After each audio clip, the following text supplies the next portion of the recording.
Alors Mercure est né d'une personne qui s'appelle Maia et de Jupiter. Jupiter qui, évidemment, est toujours là, a donné naissance à Hermès. Hermès voulant dire colonne. Donc vous voyez bien la fonction d'Hermès, de Mercure, qui est de relier la Terre et le ciel.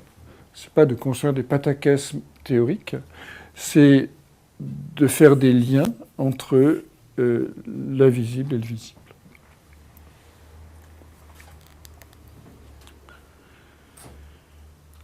Maia veut dire grand-mère, et Zeus veut dire jour. Jour ou ciel étoilé, on trouve différentes traductions. Et donc Hermès, c'est la colonne.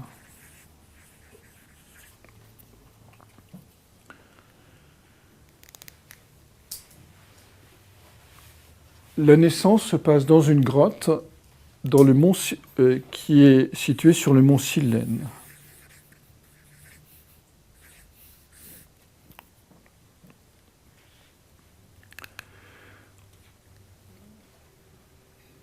Donc Mercure va naître dans cette grotte de Maia, et il vient de naître, il n'a pas encore un jour qu'il s'arrange pour voler le troupeau de bœuf d'Apollon.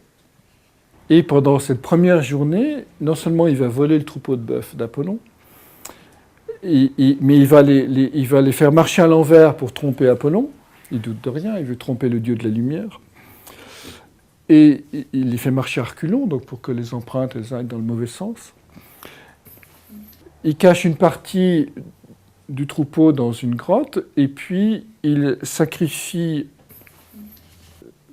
2 animaux dont il va retirer les boyaux pour faire la fameuse lyre que j'évoquais tout à l'heure, à 3 cordes cette fois-ci.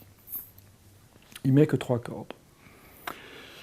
Et puis il va se recoucher dans ses langes, en disant « Oh, moi j'ai rien fait, je suis un joli petit poupon ». Apollon va arriver, il va finir par se douter que Hermès a quand même fait un mauvais coup. Il va rentrer dans la grotte et il va dire « Écoute, mon petit Hermès, c'est pas bien, tu m'as volé mes bœufs ». Hermès va commencer par nier. Il a dit « Non, non, moi je suis un joli poupon dans mes langes, je viens de naître, qu'est-ce que tu crois? J'ai pas pu faire ça, c'est pas possible ». Et puis au bout d'un moment, il finit quand même par avouer son forfait à Apollon. Et il lui dit la chose suivante, écoute, d'accord, j'ai volé tes bœufs, mais c'est pas très grave, on s'en fout.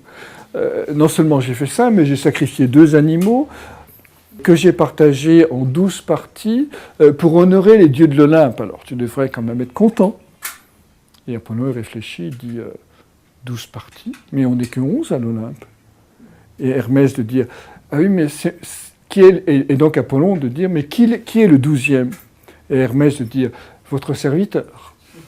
Donc vous voyez que Mercure, il manque pas d'air. Et il va commencer à jouer de la lyre, le petit Hermès. En chantant la gloire d'Apollon. Apollon, il ne résiste pas, quelqu'un qui chante sa gloire. Et il lui dit, écoute, tu peux me vendre ta lyre? Hermès lui dit, ok, mais en échange de ton troupeau de bœuf. Ensuite, le petit Hermès, qui n'a toujours pas réussi à avoir un jour, qui est toujours dans ses langes, il va voir Jupiter et il lui raconte l'histoire. Il se fait pardonner par Jupiter, et au passage, du fait de son éloquence, il convainc Jupiter d'être son messager. Donc il réussit à se placer d'une manière bien.